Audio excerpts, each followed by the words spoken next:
hold is that by going passive, then you're securing a much lower annual management charge.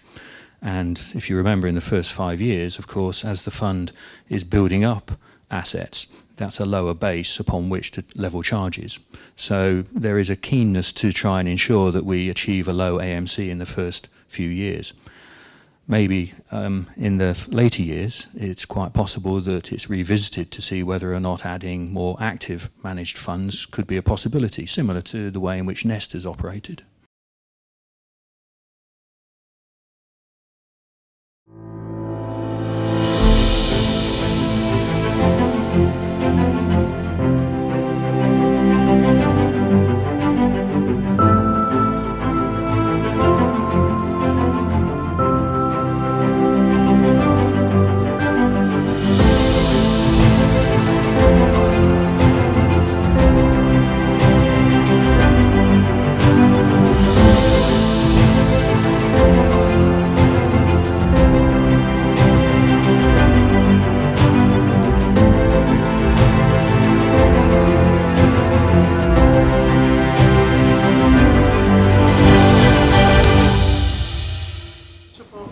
Touch upon the existing ESG versus how the new ESG under the new plan would work.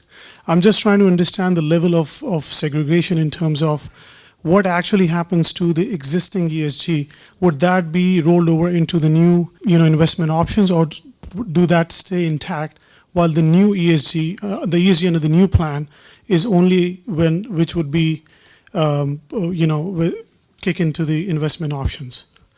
Yeah, I mean, the short answer is whatever is accrued up to the date of the changeover will stay exactly as it is. It will not be funded. Okay. It will not be in any way changed. It's just an obligation on the firm. From date of implementation, contributions will start to be made, but that amount, whatever it is, will still be subject to the same treatment as it is now, meaning that if your salary, for example, changes, then that amount and the final payout for that amount of years of service will obviously be slightly amended, but it will stay as is, completely neutral to the new scheme, not at all be funded into the new scheme. I know Jacques has actually just said it, but just to reiterate, there is no intention for employers to fund existing accruals liability up to the point of transition to the new plan, just to really emphasise that point. Thank you. And indeed, if their employer is currently funding, then they can continue to fund it in the way in which they've done so up until now, and continue to do so until all the liabilities have been extinguished. Okay, I'm just trying to make so. Is the TR going to be set by the DIFC, or is there going to be an open market facility whereby individuals can present a total expense ratio that's going to be acceptable to the market? It's going to be open for employers to decide, or should I say trustees to decide, the underlying assets. So it's a cost question, really. Who decides it? Who's going to govern it? Are there parameters that the DIFC are trying to set? So I think this will form part of the competitive tendering process to try and achieve best possible market value. I think the DIFC is open to suggestions from leading market providers as to what might be an excellent structure to follow. I think the key design is simplicity, so that you do get lower values. For example, by using passive funds, then you're going to result in a lower charge on the investment side. Trustee costs, likewise, it's making sure that we're clear exactly what their obligations are, and that they don't think that they're taking on extra obligations that they're not. So that reduces costs, and likewise administration as well. The degree of automation seen in technology for administrators has accelerated magnificently over the last 10 years. So we're expecting to see automation bring down costs as well. I mean, obviously the competitive tendering process, I think, is one part of it. I think the other lesson that's been learned, say, for example, in discussions with the guys in Jersey, is we may, I'm not saying we're going to do it, but we will certainly give it some serious thought to come out with at least a cap to the cost of the scheme. So that's, and I think at present the anticipation is between 1.25 and 1.5% per annum. That's sort of what we think is sort of the realistic range. We want to see where we might cap it, and you know, if employers can then on you know, similar parameters, because you will be permitted to do an alternative, but on similar requirements, that and there will be a set of regulations attached to the employment law that will state what is a qualifying alternative. If you, in the context as an employer, can do better, which we think is unlikely, then by all means you would be able to do so. What would be the situation where a employer fails to make the contribution to the scheme? Is there going to be any sort of underlying guarantee scheme to make up shortfalls by employers? There's no underlying guarantee from DIFC or any other party. That's then, I mean, there's obviously that employer is in breach of a employment law requirement, and there's, you know, consequences, but that's between the employer and the employee. Yeah, I mean, in a sense, you don't need the guarantee is where you have some kind of defined benefit scheme. But obviously in defined contribution, it is between the employee, and that's where redress. I mean, obviously if you have a fund administrator who will report that to trustees, and we've obviously talked about some possible ways of ensuring compliance, but no guarantee, no. Good morning. My name is Claudia Maldonado. I wanted to ask two questions, one following on from this gentleman's question. The effective date of the fund, 1 January 2020, if the end of service benefit falls away because now the only obligation of the employer is to do the contribution, however that money grows is now in the hands, the risk is in the hands of the individual employee. Is that correct? In terms of the investment platform, you spoke about having passive funds. Do you see an option where, Philip, you spoke about an employee could even choose the asset allocation if they chose to more sophisticated. Do you see an option to offer other funds, more actively managed portfolios, or is it passive only? Thank you. At this stage, the view that we hold is that by going passive, then you're securing a much lower annual management charge. And if you remember, in the first 5 years, of course, as the fund is building up assets, that's a lower base upon which to level charges. So there is a keenness to try and ensure that we achieve a low AMC in the first few years. Maybe in the later years, it's quite possible that it's revisited to see whether or not adding more active managed funds could be a possibility, similar to the way in which Nest has operated. Yeah. So, I mean, you know, Nest do have some active funds. We obviously would need to have a Sharia compliant fund available, and I think there's obviously, you know, if there's no passive fund available at that point, clearly that would open the door. We'd need some kind of active fund, because obviously we would need to have that investment opportunity on the list.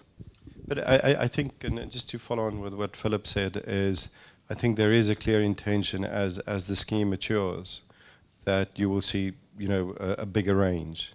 This is only at the outset, is only in relation to the mandatory contribution by employers. I mean, employees, in terms of what they wanted to save, and they wanted to have a broader exposure to actively managed funds, then that is their choice, whether they want to go there. So over time, we may see it, but not at the outset. Okay, what happens when an employee probably shifts within a firm, within DIFC, right? Would they have an option of continuing with the same administrator?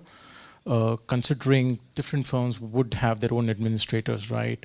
So how does it really work? They will have to switch to different administrator, or? Well, under our scheme, there's only one fund administrator. So that single fund administrator is obviously collecting all the payments from the individual firms. So actually, if you move within the DIFC, then you'll just continue those contributions. So there'll be no change in it's only if you're leaving the DIFC that then you won't be able to make any more contributions to that savings pot. But as I said, you know, you certainly don't have to cash out if you don't want to. As an employer, are we able to limit the risk strategy for our employees? If I, for example, believe that junior staff might not have the financially awareness, and I don't want them to choose a high-risk strategy and potentially lose all their savings? This comes down to employee education. And I don't think it's it's not for the DIFC to impose employee education on employers, but to actually at least provide the vehicle that allows them to be educated through the new trust. And there'll be plenty of information to allow people to be able to understand the implications of their investment choice. But to your point, which is where an employee is perhaps unwilling or unable to make a sensible choice, there will be a trustee default option to ensure that a sensible asset allocation is provided for them. Thank you. I know you said that the contributions accrued up to the date of changeover would stay with the employer. Did you consider giving employers the option of putting that element of contribution into the new scheme? It's an interesting question, and I think it's one that ultimately would come down to the scheme itself and the administrator, and whether they would be willing to take lump sum payments into the scheme. But in theory, I don't see any issues with it, especially for those that have been funding it. If you do choose to switch to a role within the DIFC, continue to accrue benefits, how does then the administrator determine what amount you're eligible to cash out because of your previous role and what amounts you've continued to accrue under your new role? Or do you just lose the entitlement to cash out completely if you continue to accrue benefits? I mean, I think the answer will be down to the employee. I mean, if you're terminating a contract, then you will be free to cash out. I mean, one of the interesting points there is, of course, that this isn't. It's a savings scheme. It's not a pension scheme, and it's not a pension scheme because it's not about tax benefits of saving the gross amount rather than the net amount. So to that extent, because there's no tax implications, I think if you're moving position, you would be entitled to do that. But I think that's an employee decision. If there's the voluntary employee contribution, which will be in their individual employee accounts names, if, and there's a big if the employer also wanted to give a separate scheme to its employees, would it be able to use this vehicle and have individual named accounts alongside the employee voluntary ones as well? Well, I think, so obviously the employer will be making the primary contribution along the same accrual rate. The employee, as we've said, will be able to go to their employer and say, I would like to actually put an additional 5-10% of my salary in this. Obviously, if the employer wants to make contributions over and above the minimum and using dues to do that, fantastic. Good. Yeah, I also had one of the service providers in the room nodding, so I think it is doable. I think just some clarification on that. One is there's certain defined accrual percentages that you mentioned there. What if the accrual percentages under the employment contract that an employer has are higher? So can the entire amount be contributed, or the employer will effectively leave the differential unfunded? And then, and the second question is, you mentioned that on the go-live date, any accrual is effectively segregated and ring-fenced, and only post the go-live date, the contribution will be funded. So will the dollar amount be fixed, or so when the salary goes up, there will be a catch-up from the date of employment up to the date of this new scheme going live? Will that catch-up be funded, contributed into this new scheme, or will that remain an obligation of the employer? Yeah. So to the first part of the question, I mean, the law that governs dues sets a minimum. Now, if there is an additional amount that the employer wants to accrue, then I don't suppose the law will require that to be funded. So it's only funding for what will be contained in the law as the minimum. I think that's the first point. I think on the second point, I mean, obviously the gratuity, it's not a dollar amount that you know up front, because obviously it's a formula based on your final salary. So I think that will continue, as we've said, to be, that doesn't need to be funded up to the date in which we transition. If you've been there, if you've been working for 10 years, and you stay another 5 years, those 10 years will be paid out under the old formula at your which means on your final salary without any change, and that will again be reliant on your employer being able to pay you when you leave. Morning. I've got two parts of the question, first of all. First of all, where would the domicility of the trust be? Which jurisdiction? And secondly, you mentioned the tender process. Is the tender process for the trust, or is it for the trust and the investment side? With the investment part of it in particular, will there be more than one asset management company, or will you just use one asset management company? So on the first part of the question, and I'll leave the second part to you. On the first part, for policy reasons, the master trust will be a DIFC-based trust. So let's get that out of the way. Then, so the second part, there would be two service provider vendors, the trustee and an administrator who has a fund management platform. And the fund management platform would then have the passive funds sat on it. And the intention is that those passive funds would remain there as the funds to be used going forward. Sorry, this question is more important in terms of educating the employees. The general feeling that we get is that even if the existing formula says that last drawn salary, but going forward in the new system, it will be contributions on a monthly basis, which will be on the salary at that point of time. So net, at the end of it, the employees would possibly get lower than what they would have otherwise got. Yeah, I mean, you're quite right. If you look at it very, very carefully, it's marginally, cheaper for employers because they make contributions on current salary, not on future salary. We think that the benefits that employees get in return, in terms of the benefit security, in terms of that they now have that amount that can be managed, can show a return, etc., is far outweighs the fact that it's marginally less or cheaper for employers. Okay, well, yeah, I mean, just a couple of things. We do actually have a slide, but I don't know if we can access to, it seems to have, I'll explain. So we have, I mean, firstly, on the management fee side of it, I mean, we think that one way of looking at the management fee is actually as a sort of form of insurance against not being paid by your employer for certain reasons. So someone said, well, you have this pot of money. If you pay 1.25 to 1.5% a year, you know that will be safely looked after, it's yours, etc., etc. That's almost like an insurance premium, which we think is appropriately priced. The other part of that is obviously what Jacques was referring to is our hope is that there's actually win-win situation for both employers and employees. Now, obviously, the employer is going to be, because they're doing it on your current salary, not your final salary, that's some benefit for them. But if you actually, the idea is, at the moment, it's just held as cash. Okay, you get absolutely no return, investment return on that pot.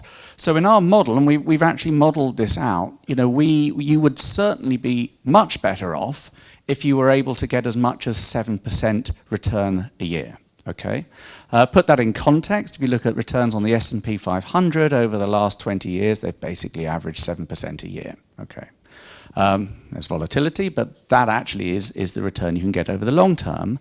And I think we're roughly speaking, we would think that the employee, if you think about the management fee and the accrual on the current salary, not the end of salary, a sort of return of around about 3.5% to 4% a year makes it, equivalent return. Obviously we'd all hope to maybe find a return slightly above that, but that's the level. I think that answers your question quite specifically. The other issue to bear in mind, because employees there's another gain to be made because employees can add to their fund as well. And I think it's an opportunity for them to, at a reasonably low price, to access global equities with it for additional savings. And I think there's a huge value in that, in addition to just the basic minimum. The nature of defined contribution is fundamentally different to defined benefit, but in simple terms, if the investment return achieved, net of charges, is higher than the rate of increase in salary, then the benefit you get will be bigger. That's the simple formula. The question is whether or not the investment return is going to be higher. So we have a lot of organizations who are in offshore and onshore. Now, we know this is specific to DIFC people. How do we support such organization because we would like to have same benefits across the organization? Do we allow them to invest, or what options have we thought about it? Very good question, and obviously I think a situation that a number of the banks that have DIFC-based operations and onshore operations, they find themselves in that situation. There is nothing precluding a DIFC-based employer to opt in employees onto the scheme that they're not on a mandatory basis required to make those contributions. So in the context of a bank that has DIFC contract employees, where the contribution is mandatory, they obviously have to do it. If there's then some of its employees that sits in Imar Square or somewhere else, which from a strict legal perspective, they're not required to make the contributions, they can still opt in. Okay, so that's, I think, the basic level of the discussion. It is, however, it becomes a slightly more nuanced issue, and our employment law will be specific in the sense that that's how you should do it. Under the federal labor law, which will be regulating the affairs of the guys working in Imar Square, the federal labor law also provides for an alternative to end of service. But there has been, on the basis of two Court of Cassation cases, there has been doubt as if the return of the alternative scheme is below what the accrued benefit would have been under the end of service benefit. If it's below, then some legal opinions have been given to say that there's essentially a guarantee by the employer to make up the difference. Okay, we've had quite an extensive opinion taken on that, and we don't entirely agree with that simplistic view, because the two Court of Cassation cases were in relation to offshore schemes where there were no benefits, clarity on the benefits whatsoever. But to basically cut a long story short, if these laws come out, they will be Dubai laws. So the way that we understand the federal labor law, the fact that there is the ability to provide alternatives, and the way that our law will deal with it, will at least give certainty or full legal certainty to opt-in Dubai-based employees. For those that may be based in other Emirates, it may be a little bit more of a vexed question. But you have to understand that this is taking place within the context of where this is debated at federal level in any event. So if there's a discrepancy, we think it may only be on a short-term basis. And you should also understand it in the context of these discussions that we've had over the past 3 years. A lot of those have been with Dubai government agencies that are very keen to also opt the Emirate of Dubai into this. So I don't know if that answers your question. I think it's also worth observing that federal law is different to DIFC labour law when it comes to the end of service gratuity, so you're already seeing a discrepancy. Yeah. Hi, I just wanted to ask what happens with people who have under 1 year of service when the policy goes live? And then secondly, I'd like to understand if people start making contributions, either employees starts making contributions from month 1 of employment, and also whether that would affect short-term employees, people that historically would not have had a contribution. Okay, so in terms of, and I'll try and remember each part of it as I go along, but in terms of the first part, the way that the employment law currently stands, and even in the new iteration that will come out shortly, is that employees are not entitled to an end of service benefit unless they've not completed a full year of continuous employment. So under the present law, if contributions have then been made and somebody leaves within 1 year of service, whatever contributions have been made, those will have to be repaid to the employer. So that's under current law. But when we come towards year end, and we look at amending the employment law specifically to deal with the details of the scheme, I think we will revisit that issue and see if that requirement is still fit for purpose. So that's in terms of the under 1 year. Can you just repeat the other part? Sorry. Sorry, lots of questions. The first question was if an individual has not completed 1 year when we go live with the scheme. So basically they potentially would do 5 years with the organisation, but they've done 360 days perhaps when we actually go live. So technically there's nothing to cap and nothing to accrue for the first period. Yeah. I'm not sure whether, because it's... I think maybe just... Yeah, sure. Yeah. So I think, I mean, if you 364 days under the new scheme would not be relevant to the rules because you'd have been in employment for almost 6 years. Is that the issue? No, it's somebody that has not yet completed a full year of service, and then there's a changeover. I think that's the question. And I think in part, I mean, on 1 January for that particular person, you will start making contributions because that's the mandatory requirement. If the person, the way that you will calculate the 1 year of service would be from the date the person started their employment. It's not as if there will be 2 dates. So if somebody then leaves, say 3-4 months into the new scheme, obviously the unfunded part would just fall away, and the 3-4 months that have been paid under the new scheme, under the new law, under the present law, will be repaid to the employer. If I can add a point to that. Yeah.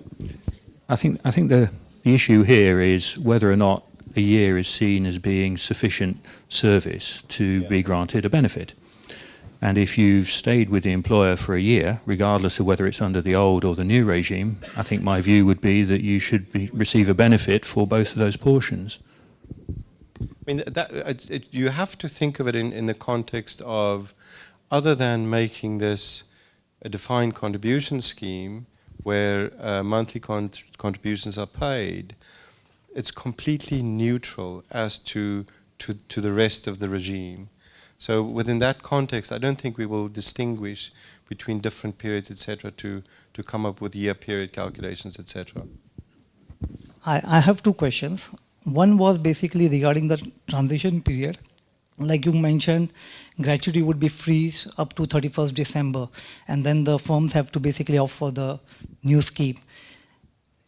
Does the employee will have the option, because any gratuity, accrued till 31st December would be freeze for him. It will not be earning any this thing. Employee will have the option to basically opt for the new scheme. They can go to the employer and say that, can we basically invest in the new scheme? Because it's ultimately employee's money, right? Well, I mean, are you asking, just to clarify, are you asking whether the employee can go to the employer and sort of require them to take what has been accrued under the old system, and the answer will be no. We are just not going to make it, we're not forcing employers to fund pre-accrued liability. It's not mandatory, so it's not as if employees can force employers to now fund that. But if there was agreement between the employer and employee, because let's say, for example, the 54% of employers that have actually paid that, and that money is kept somewhere in a bank account under their control, if they then agree that this should be as a lump sum funded into the new scheme, as I said, this is very much dependent on the administrator and how they will do this, but in principle, in theory, I don't see any issues with that. And second question was basically, if say, for example, there's a loss of life, of the employee, loss of life of the employee, then under the new scheme, Sharia law would be applicable, or there would be a nominee where the fund can be transferred. Okay, so essentially, I mean, as it works in any form of sort of, a deceased estate administration or probate, you will have to come and obtain, certain court orders to be given effect to sort of the liquidation and the administration of the person's estate. So in terms of the part that is accrued up to the date the changeover, that will be vis-à-vis the employer. On date any subsequent and monies accrued, it will be an order given against the administrator to pay that money over to whoever is in charge of the estate. Ben.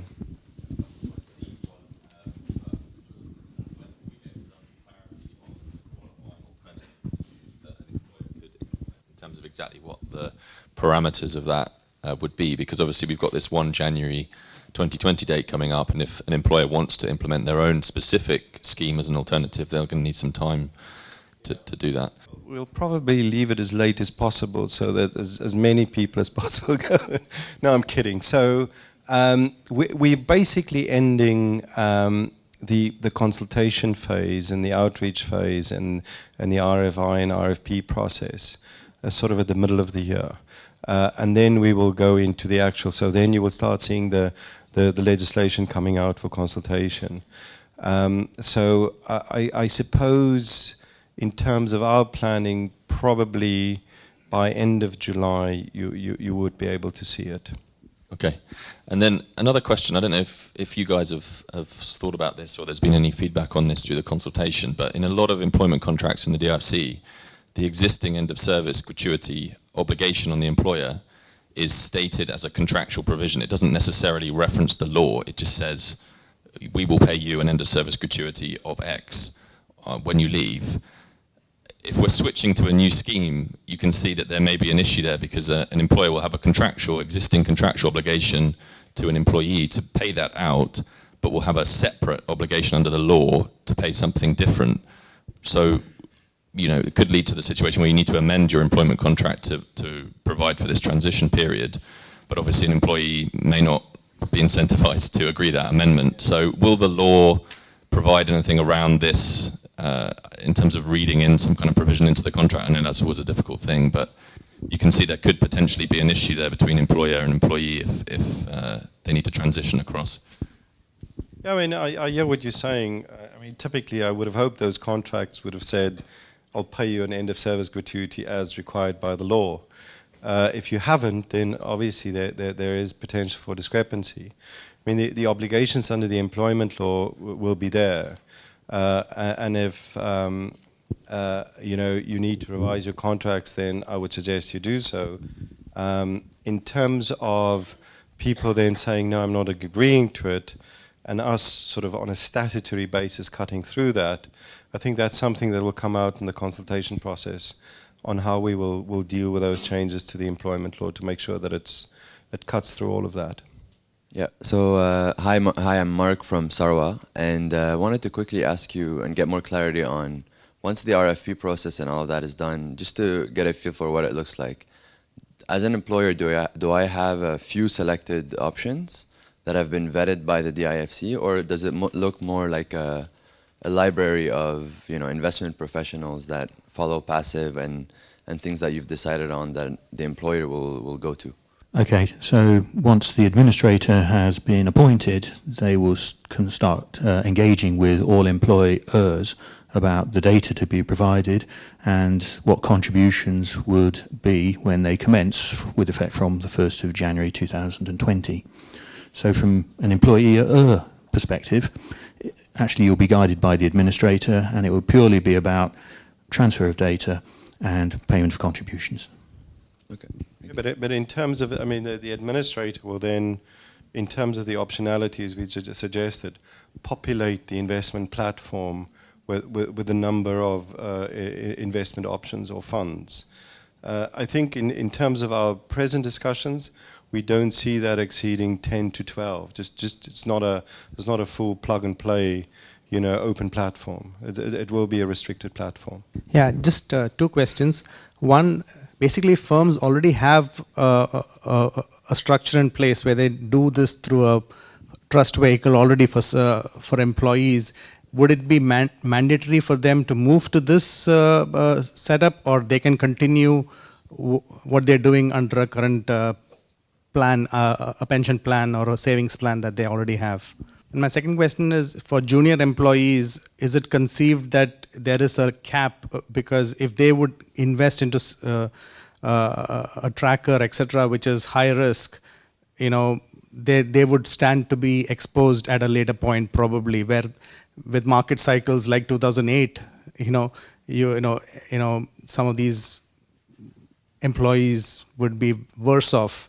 When you see a 5-year cycle, if you started in 2003 and you ended in 2008, for example, it would look very bad for them, some of them probably. So is that something thought about, that for junior employees, if people who earn below 20,000 dirhams, for example, Oh yes, the qualifying, would you be forced, the first one was about would you be forced into...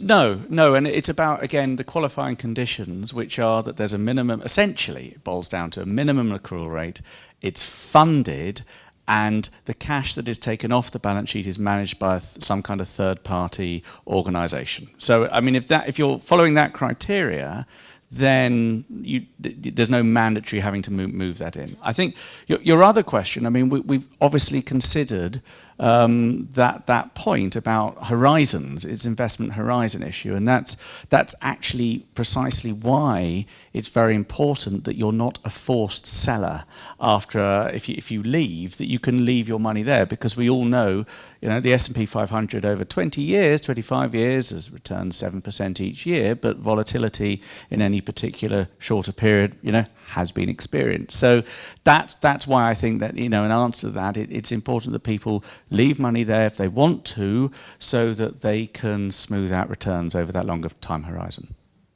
You could actually look at the counter-argument that at the moment the end-of-service gratuity requires every person in this room to be an investor in their own company, taking the money at one point in time when they leave service, regardless of whether or not that is a good time for the employer to be able to pay. So that's a much more binary investment risk. Yeah. And I think you also have to keep in mind that what we're going to put on the platform will be passively managed, indexed, tracking, balanced funds. It's not. It's no high risk option. There's no real high risk option. So just bear that in mind. Okay, Rami, I mean, you've tried before, so let's go with you before we come across. Rami from Ithmar. I appreciate the initiative and taking the employees pretty much in perspective and guaranteeing their end-of-service benefits by taking it off balance sheet. At the same time, this continues to be a saving plan and not a pension plan. There's a lot of variables which are known to us. For example, the average tenure of an expat in the UAE. We know what's the current scheme giving, the 5% and the 8%. We know you mentioned the S&P did on average 7% over. So starting from that point, 7%, deducting an expense ratio for the new scheme. How do you see that comparable to a long-term 8% on the old scheme, not counting for the increment in salaries? Sorry, when you say 8%, you're saying that actually on average people see an 8% increase in salaries? No, I'm saying 8% the old scheme for people who have finished 5 years. That 8% is the contribution rate. So the contribution rate is the same. So it's actually a question about the pay rise versus your investment return. Okay, minusing out the asset management fee. So the 8% is everyone. It's still, if you've over 5 years, your employer is still required to contribute. I think it's 8.3% of annual of salary. Okay, monthly salary. That's the same basic salary, to make that point. The question about the end result is the timing between annual pay rise, because the contribution under the new scheme is based on your current salary, not your final salary. So to be better off, your investment return needs to be higher than your pay rise. That's annual pay rise. Actually, I had a few questions, and other people have asked the question. I have one last question. If we, for example, we second an employee somewhere else outside Dubai, outside UAE for 3 to 5 years, and the employee would like to remain in this pension or in this saving fund, would that be possible? Especially if we can't maintain the visa, but he will come back after 3 to 5 years. So would it be possible to continue in this saving plan? Yeah, so I think there's two parts to that question. The one is employees that work here on a seconded basis, and then as people may come and go, whether they can continue the plan. So the new employment law that's currently with a ruler for enactment very clearly deals with the issue of secondment. And secondment, and if you have a valid secondment card, and this is essentially for people that are only here on a temporary basis, the understanding under the new employment law is that those people are not subject to the requirements of the DIFC employment law.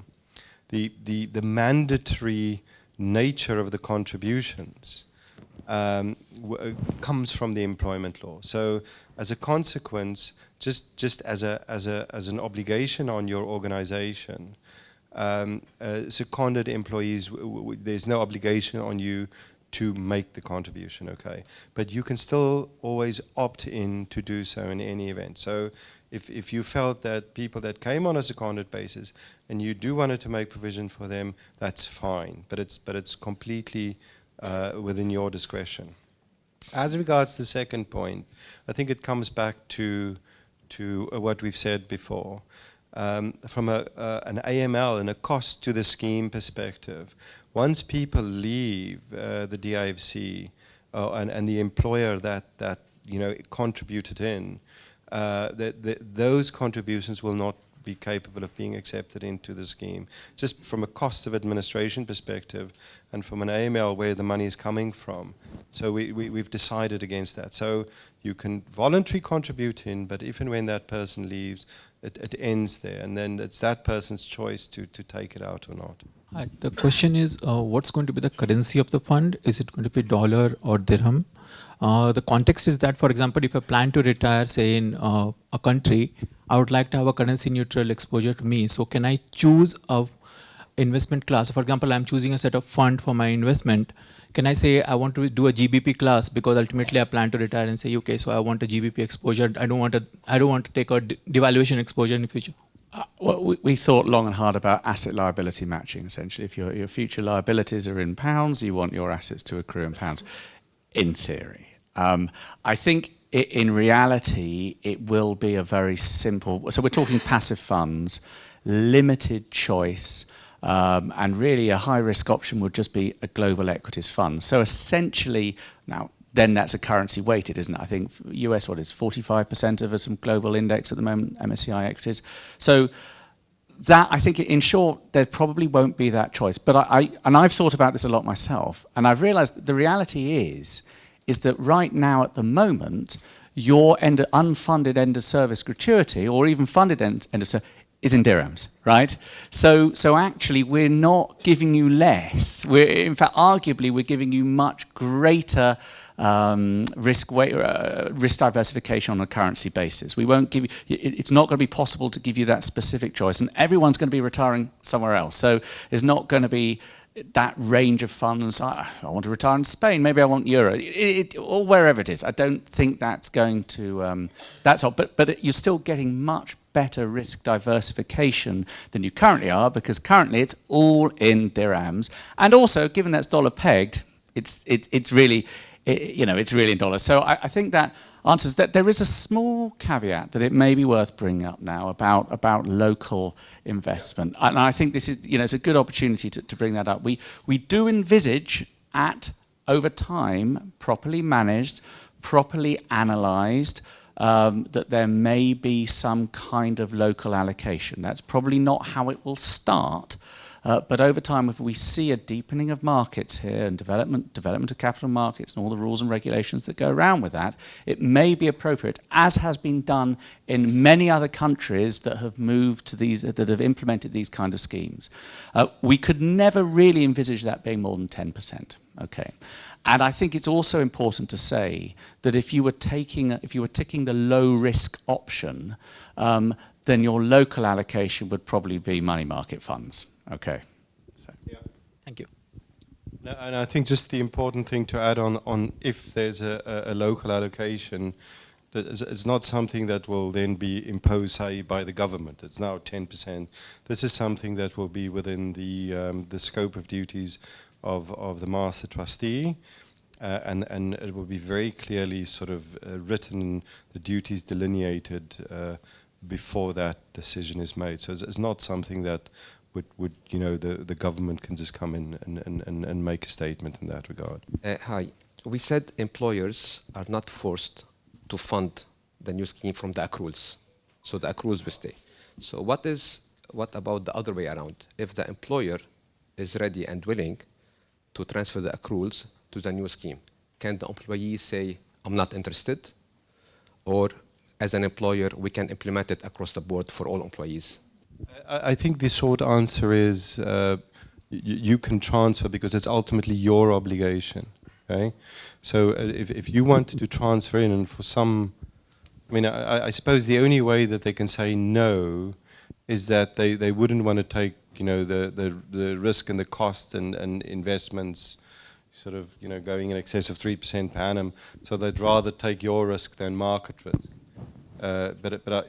My view is that it's your obligation. If you wanted to pay it into the scheme, you can. But I think it's also worth drawing out that actually we're talking about the employee's benefit accrued under the old regime, the existing regime, and that obligation remains.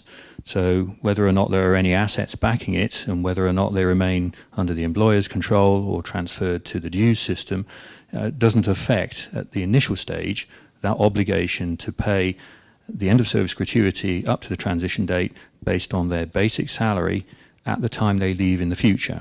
If they were to be lucky enough to be awarded a basic salary increase of 50%, for example, okay, I would really like a 50% increase, but it's not going to happen. But if I was, that liability would suddenly increase by 50%, but the assets that have been transferred would not. So the obligation is on the benefit leading up to that date. Good morning. I work for a representative office, so I just want to check that these new rules will apply to all employers, including representative offices. The short answer is yes.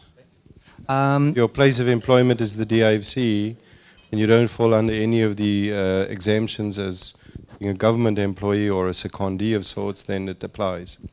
And then I think this was perhaps just answered, but we do have secondees from other offices around the world. So my understanding now is that those secondees will not necessarily be part of the scheme, but those employed locally will be. Correct. And then finally, on the charges, again, the understanding is that the employee will be responsible for bearing the cost of those charges.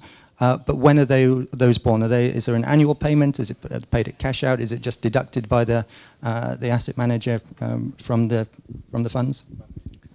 So the administrator would make a monthly deduction equivalent to a 1/12 of the annual management charge on a regular basis to obviously meet the costs of the trustees and the administrators' performances.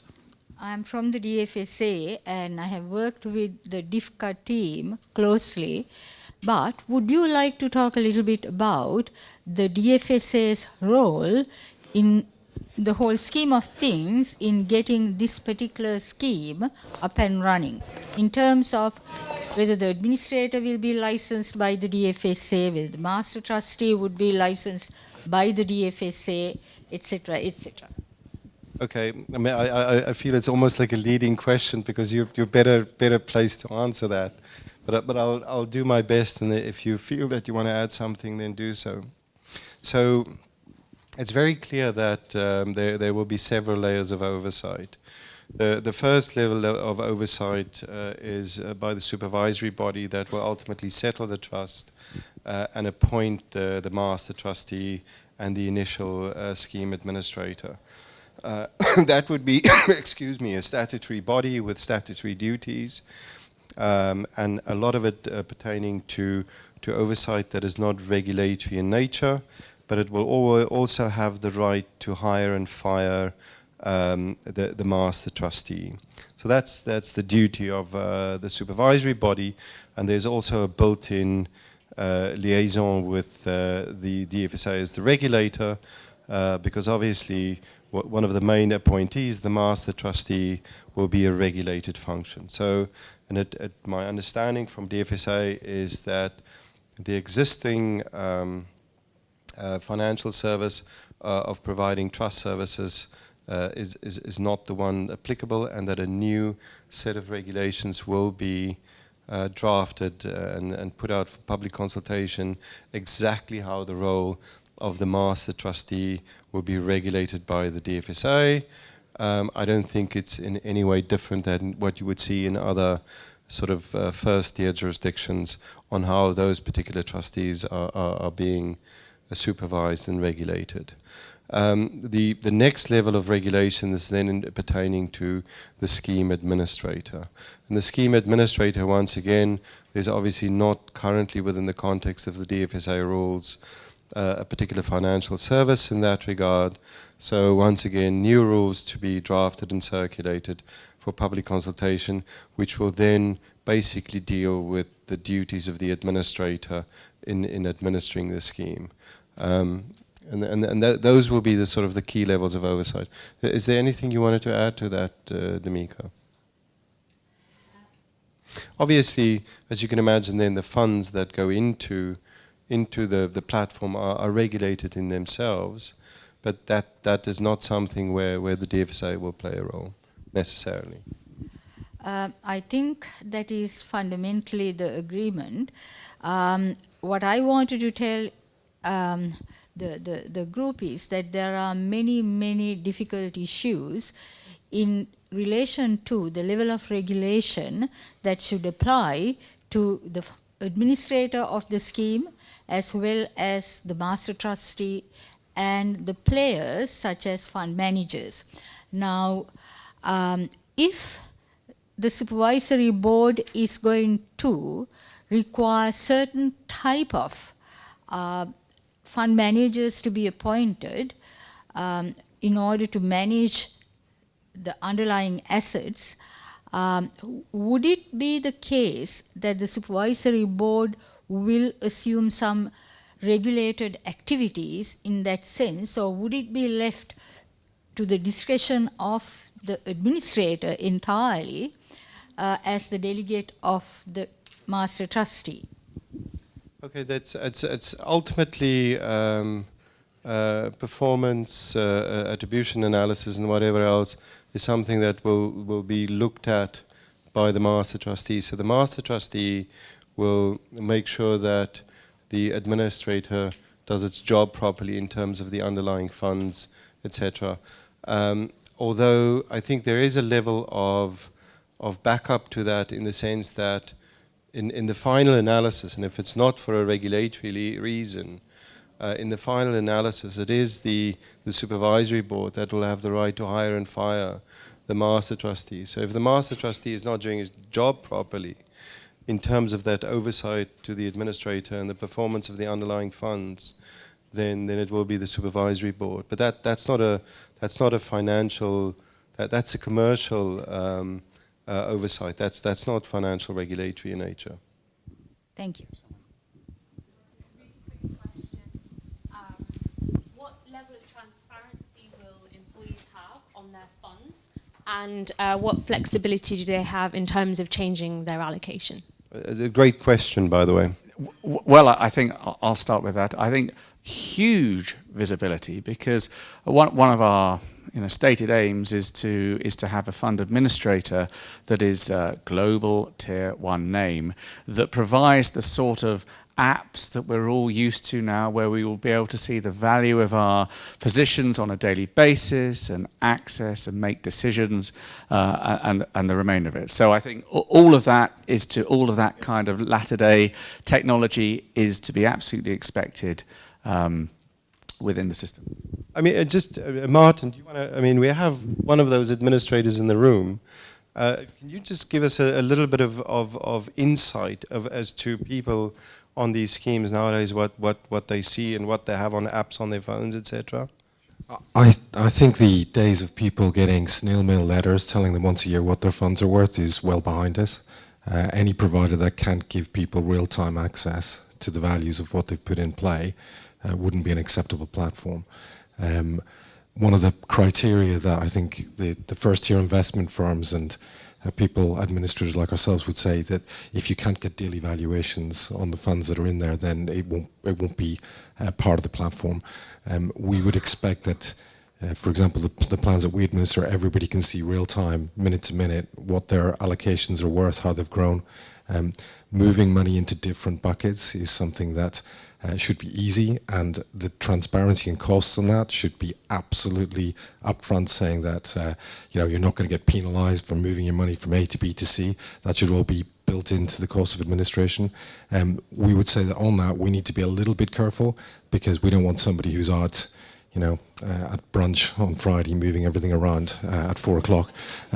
So you would have to have a level of questionnaires that say that you understand that if you're moving from bucket A to bucket B, that the risk profile of those buckets could potentially be accessible to you quite easily. They should be updated at least on a quarterly basis to say how the funds have performed in the last quarter, the last year, and the last 5 years. So yes, we would expect that all to be there and available for anybody who is providing these services. Okay, thanks. And in general, do you tend to see that, that there is a limit perhaps on the number of changes that, and asset allocation changes that people can make each year, or how does it work? We running these schemes already across Europe and Asia. We see that 95% of employees say, do it for me. So they go into the target date funds, which is linked and indexed to their age and their potential retirement age. So the answer in short is that 5% of active people, some of them maybe move the money around, but what we would suggest is, as you've rightly pointed out, you don't give people hundreds of different options, because basically people don't understand what they're buying. So we try and make it as simple as possible and say that maybe up to 10 choices would be the maximum. And those that want to play it like they're gambling on the roulette wheel, there'll be a few of them. There shouldn't be a limit to how often they can change. But there are some cost implications from an administration point of doing that. We would say that hopefully that would be a very small proportion of people. Thanks. Morning. For those people, or for those employers who already have schemes in place, will there be like a committee who will need to meet with so that they can evaluate what we currently have and whether it fits in with the new laws? Once again, thanks for a great question. Yes. So as I said, there will be a set of regulations to the employment law that provides you with the requirements of an alternative scheme. You will then apply for essentially a certificate of compliance. We're not yet sure whether it will be with the registrar of companies or whether it's something that will come to DIFC. That's just an internal administrative thing. But you will basically be given a certificate of compliance, which I think will be subject to renewal. So you will be very clear about the fact that your scheme is a qualifying alternative scheme. Thanks. This is the point which you brought up earlier, is the federal law has something relating to the end of service benefit, which says that if an employer provides an alternative scheme, there is a minimum guarantee of the end of service benefit. I also understand that is not applicable to the DIFC. But was there any thought given in coming up with a cap rate, a minimum cap rate? I know there's no cap rate at the moment, but was there any thought given for a minimum cap rate or minimum investment return rate so as to safeguard the employee's interest? I mean, I think the answer is no, and I don't think you would find that anywhere in defined contribution. What there is around the world is obviously a risk tolerance, and what we expect is that if someone really wants to safeguard the value of their fund, then they will go for the low risk option, which would predominantly be in cash, fixed income, money markets. So to that degree, it's not a guarantee from anyone else about return, but it is a guarantee that the downside potential of your pot is very limited. Hi. Will there be options given to switch the schemes in between? That someone has opted for a high-risk portfolio in the initial stage. Okay, later in the middle of the year. Yes. Yes, obviously, right. And one more question. What happens to an employee who joins post 1st January 2020? So how the contributions will be treated? They're in the most, the cleanest position, because they don't have any legacy end of service that is accrued up to a particular date. I just want to clarify. Yeah. They will never know any different. First month onwards, we will start the contribution, or first month onwards, we will start the contribution, or That is the understanding at present, yes. okay, okay. Why one administrator? Why not two? Why not three? Why not create competition, service? So you'll get competition through holding a competitive tendering process. But the moment that you start trying to subdivide the job between more and more providers, that's when that you'll find the costs increase through economies of scale. Economies of scale centered in one administrator gets you best possible value. Okay. How much we're talking about 2020? What is the size of the expected fund based on what your statistics survey you've done? How much the funds we're talking about for the first year? So in fund terms, you can do some statistics from the survey results, which will be circulated after this presentation and consultation exercise. The issue of what charges might be, we did some canvassing in the marketplace initially with some high-level numbers before this new set of statistics came out, and our feeling was that the upper range might be 1.25 to 1.5% per annum as an annual management charge. But our hope is that through the tendering process and using passive funds and so forth, we might be able to even get that down below that level. In terms of the first part of the question, I mean, obviously it's a survey, so we haven't got the full population, although we believe it's statistically significant number of responses. But as you could see, there was an average monthly salary of I think it was 43,800 dirhams.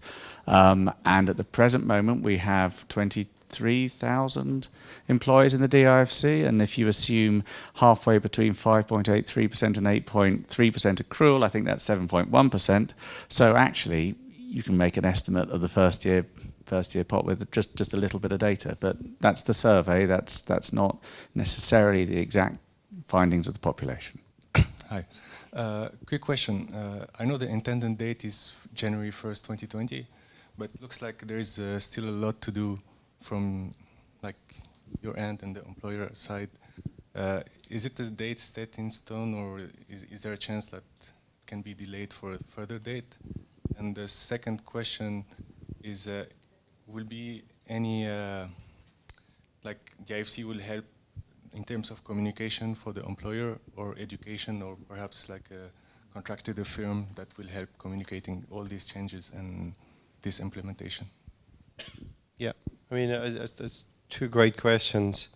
On the first part, it's like implementation of VAT, okay? They gave a date and they did it, okay? And everybody said, oh, they will extend it, they will extend it, they will extend it, and ultimately they didn't, okay?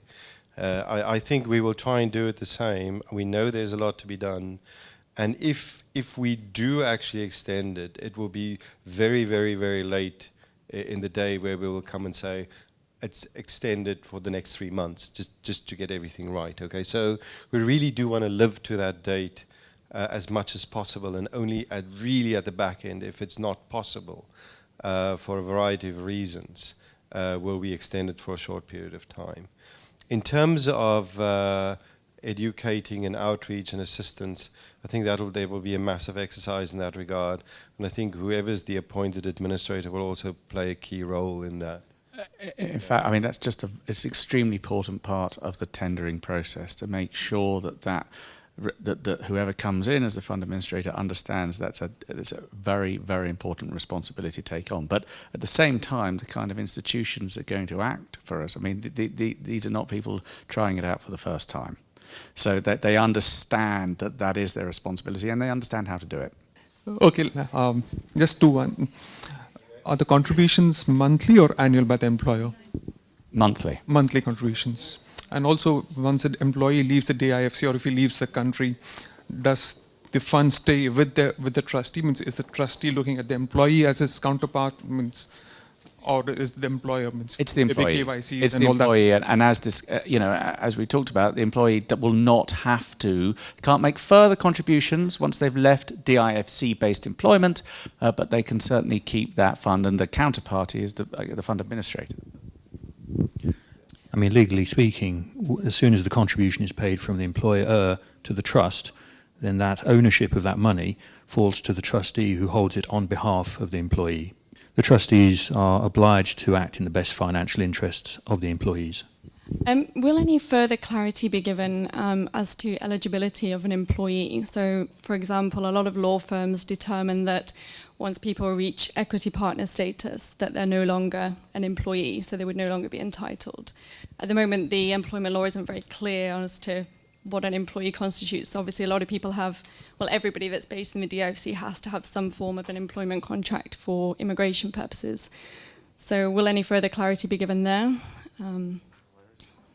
I mean, the head of our LegCo was involved, or his firm was involved in a massive lawsuit just around that very issue, and I think they ultimately prevailed on it. I think at this point in time that there is more clarity given in the new law as regards what is an employee, but as regards equity partners and not being paid a salary, they take drawings, and ultimately at the end of the year, if they're lucky, they take equity share in terms of the profits of the firm. Whether that qualifies as for you not to be an employee is something that we will ultimately leave up to the courts to decide, because it's actually quite tricky and dependent on the partnership contract and the particular circumstances of that employee. So you can't legislate to that level of detail. But I'm mindful that our head of our LegCo was very keen on dealing with that in the new law. So we'll see how it pans out from there. And no provisions for bad leavers. This is not an ESOP scheme. And also from you will know that in the current employment law, people could forfeit their end of service gratuity if they were terminated for cause. The new employment law takes that away, and I think it's just the rationale that just from a policy related perspective, somebody who's been working for 10, 15 years and maybe one negligent act, that allows for them to be terminated for cause, then essentially lose a substantial portion of savings. So the new law has taken that away. So there's no bad leaver. It's your monthly contribution, and when you leave, you're entitled to it. Thank you very much.